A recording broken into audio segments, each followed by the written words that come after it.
Okay, so welcome back to the Rise of the Minnesota United video. And this is how we're going to kick it off. I'm even wearing a Chelsea jersey to represent Minnesota United. And you're going to say, how does this relate to Minnesota United? Well, it does because I say it. Let's hear what oh man is this? Now, respect the Chelsea shirt, hit the like button, and comment down below why you like Minnesota. Now, let's get into the video, which is the reason why the rise of Minnesota occurred since that it's happening in present day time. But we have to know the team history. The team got its inauguration season in 2017. Now, the team didn't do that good. Yes, we know the team didn't do that good because they played 34 match, and out of that 34 match, they only won 10. Yes, they only won 10. They drew 18, and they also lost 6. They came 19th in the league in 2017, and also only make it to the 4th round of the US Open Cup. That is terrible. We know that is terrible. It's really bad. So you're saying, hey, probably they did good the year after that. In 2018, the team didn't really do that well in the league, nor the US Open Cup. Seeing that they played 34 match as well, and also won 11, well, it's better than the year previously, which they won 10. But they won 11. They also drew 20. Unless you heard me right, they drew 20 matches and lost 3. Yeah, better, but still not at a caliber that you want the team to play in as an MLS team. Now, they also came 18th in the league, better than what they came the previous year, which was 19th.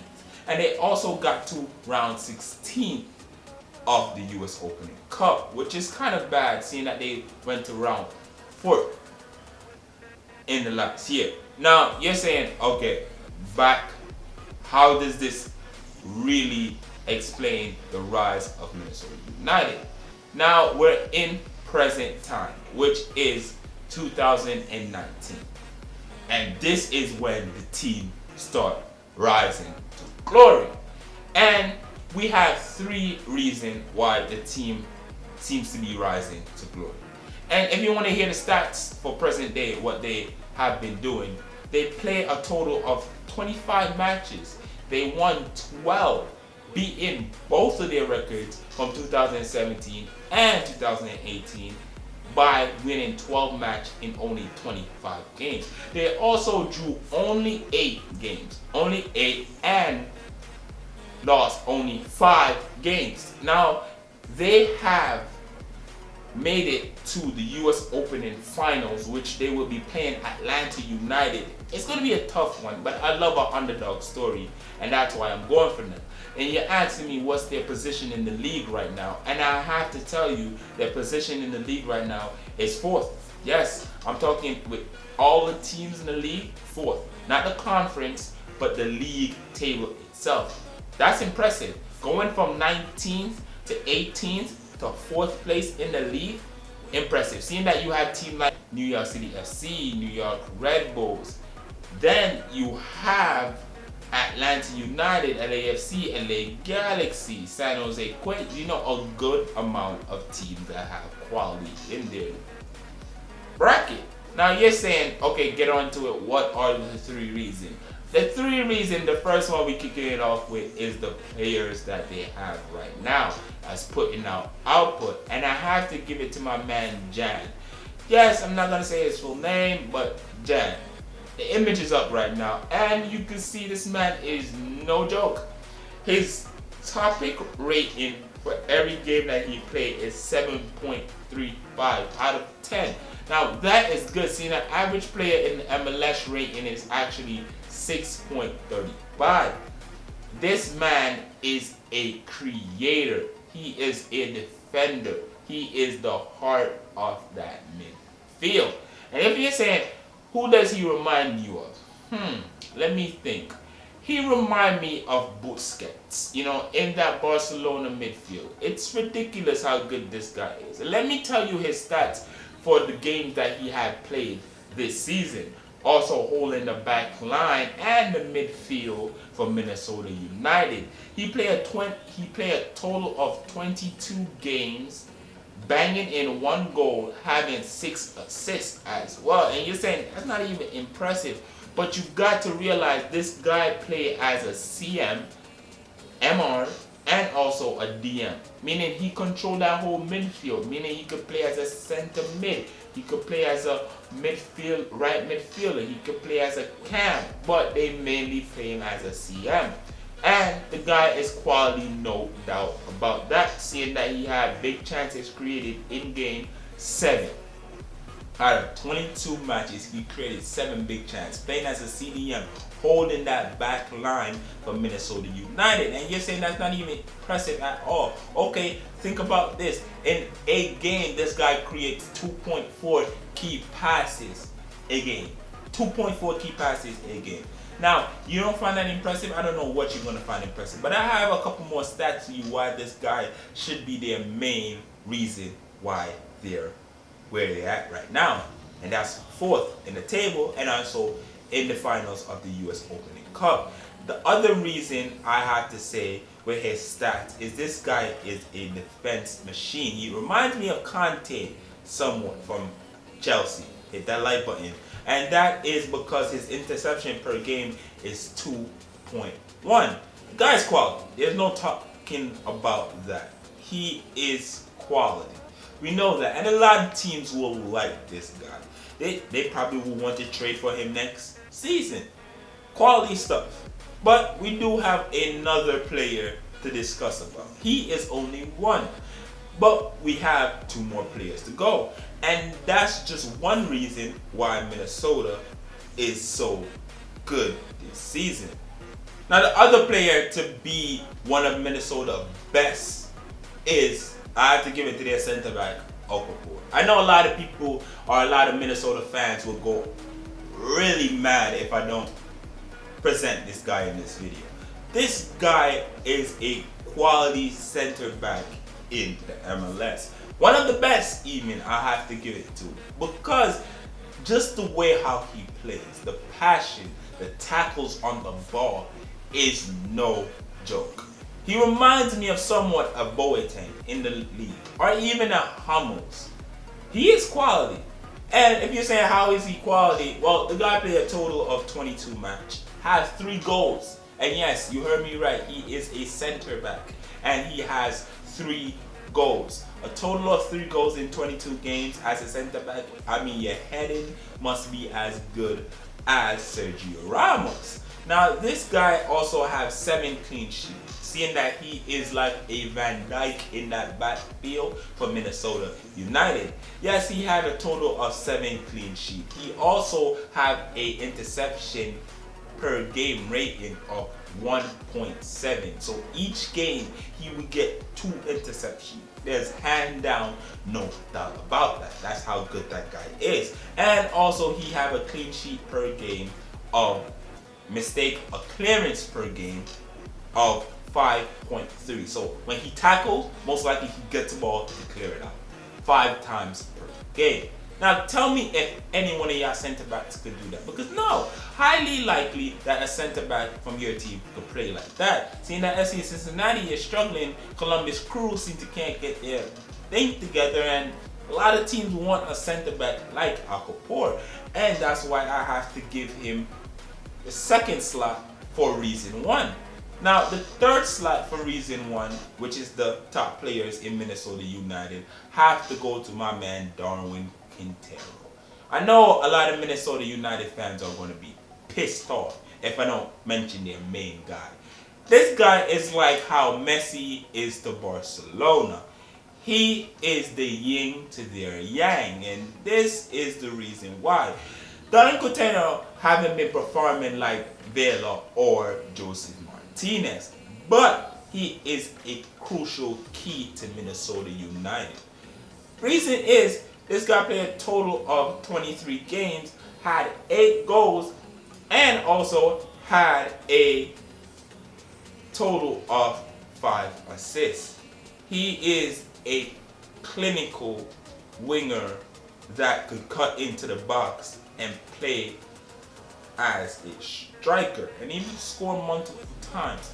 And sometimes I see how Darwin Quintero play, and it reminds me how Memphis Depay used to play at Manchester United. You see how I messed that up? I probably should have put on the Manchester United shirt. But you get it. This guy is quality and he knows how to cut in on the wing. The other reason I have to give it to Darwin Quintero, even though he is a forward winger, this guy knows how to create for his team. Seeing that out of the 23 games that he played, he created 7 big chances for his team to score a goal. 7. Now you're saying, well, that's not that impressive. He's a winger, he's supposed to create sometimes. Crossing in the ball is crucial for a winger. Okay, now this guy is a winger and he tracks back as well. And I don't want to hear shit about how wingers don't normally track back. If you want to talk about a winger that don't track back, we could talk about Bale. Bale don't track back for nothing. That's why Zidane doesn't like him. Or Ozil. I know he's not a winger, but he doesn't track back to save his life. Now, Darwin Quintero tracked back to help Minnesota United. Midfield, seeing that he have a tackle 1 per game at 1.1. And he win a tackle per game every game. Yes, you heard me right. Every game. And also, the guy has 1 foul per game. He is so good that he has to be fouled a game. Just think about that. That blew my mind as it's blowing yours right now. Now, listen up. That is just the first reason. The second reason, I gotta give it to Minnesota fans. Yes, I'm talking about that Wonderwall. I just love the music that comes out of that stadium, that atmosphere in that stadium. If you ever went to a Minnesota game, you know what I'm talking about. And if you're a Minnesota fan watching this right now, you got to comment down below and tell these guys how the atmosphere is, because they think I'm joking. I'm gonna put on a clip like right now. Singing of Wonderwall after victories.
But that is the atmosphere that you feel when you go to a Minnesota United game.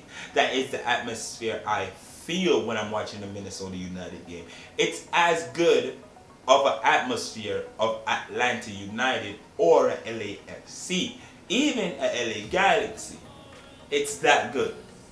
I mean, the Wonderwall is one of the best. I got to give it to the fans. And it's hard to create a nice fan base that supports the team. It's really hard. But Minnesota United has been doing a great job, and that's why I have to give that the second reason.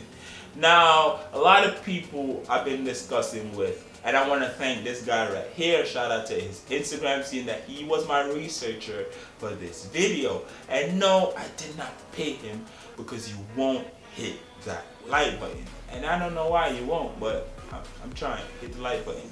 Also, other reason, which is a third, which is debated a lot, Some say it's the manager, and some say it's the rookies that came out to play good this season. To be honest, I couldn't tell whether it was the manager for the rise of the team or it was the rookies that came and played. Seeing that the manager doesn't have a great stats with the team, the reason why I say that, I think he coached 110 matches with the team and only won 34. No, that's terrible. And that record is not that good, to be honest. But some of the rookies that I have to mention right now have to be the main reason. I got to give the third reason to the rookies that came on scene and did their thing. Because I'm telling you, it's not easy. As you can see, some of the rookies that come on MLS scene and do their thing end up in Europe. Alphonso Davis, do you remember him, Toronto? Yes, they get snatched up real quick. And for this kid to come in Minnesota United and do his thing and haven't been snatched up yet, it's good. It's good for Minnesota. And if they could keep him next season, I think they will be strong title contender. Now you're asking, who am I speaking of? Well, I'm speaking of basically two persons. And those two persons are Dutson and Gasper. Now, these kids are really strong contender for Rookie of the Year. I know you're going to say, how are they even Rookie of the Year, seeing that some of them played in some matches before this season? Well, they didn't have a main role in the team. Yes, let me sit up and tell you. They did not have a main role in the team. But man like Gasper and Dutson now have a great amount of appearance for Minnesota United. And I'm not going to tell you their stats. Because yes, it's somewhat mediocre. But what I am going to tell you, they play a great role in Minnesota United. Seeing that Minnesota United had a lot of injured players coming back from last season, and also a lot of new players coming in this season. Some of the new players are their goalkeeper. Also, they have Thomas and Romain. Those three persons are really critical to Minnesota United rise, seeing that the goalkeeper is one of the best. It was said that the only person that could rival Minnesota goalkeeper was the man that moved to Europe, and that's Columbus Crew keeper and United States goalkeeper, Zach Steffen. Now he's not here no more, and he's no longer in the MLS. Who could take his title as the best MLS keeper? Some say Bill him, but I'm saying it's this guy a bit more. I mean, he is quality. And Minnesota United goalkeeper is one of the best, and there's hands out, nobody can compete with them. Now, I know you're saying those three reasons are really slim, but seeing that the team came from 19th, 18th in 2 seasons, and then in the 3rd season, they in the 4th place and in the US Open Cup, strong contenders to win it, I couldn't find any other reason other than those 3 reasons. I'm talking about their main players that I just named, and also the Wonderwall, which is the beautiful Allianz Stadium. I'm talking, if you've never been there, fly across the country just to enjoy that stadium. And also the new signing and the rookies of the year in the team. Now I know you're saying where I'm supposed to vote. You could vote right here. It's not that hard, but before you vote, you have to like the video, because I'm tired of eating ramen noodles, and you could save a life by just hitting the like button. As normal, peace, love. I'll see you when I see you. Bye.